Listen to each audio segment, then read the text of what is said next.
আসসালামু আলাইকুম। আজকে আমি ভাজা ভর্তার রেসিপি রান্না করব। প্রথমে আমি কচু পরিষ্কার করে ধুয়ে কেটে নিব, আলু কেটে নিব, পেঁয়াজ কেটে নিব, মরিচ পরিষ্কার করে ধুয়ে নেব, রসুন ছিলিয়ে দেব, পিস ভুরকুটি মাছ দিয়ে দিব। ভর্তায় মাছ দিলে ভর্তার টেস্টটা বেড়ে যায়। তারপরে হলুদ দিব, লবণ দিব, অল্প একটু তেল দিয়ে পরিমাপ মতো পানি দিয়ে ঢেকে দিব।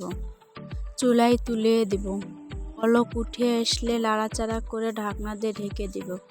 যতক্ষণ পর্যন্ত পানি শুকিয়ে না আসছে ভর্তাটা ভালো করে ভেজে ভেজে লাড়িয়ে নেব। এরকম করে ভর্তা করলে ভর্তার টেস্টটা বেড়ে যায়। আপনারা ট্রাই করে দেখবেন।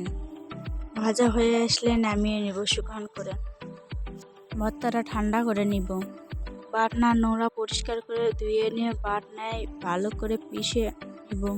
মিহি করে পিষলে ভর্তাটা ভালো লাগে। আপনাদের ভালো লাগলে ট্রাই করে দেখবেন। সবাইকে ধন্যবাদ। আসসালামু আলাইকুম।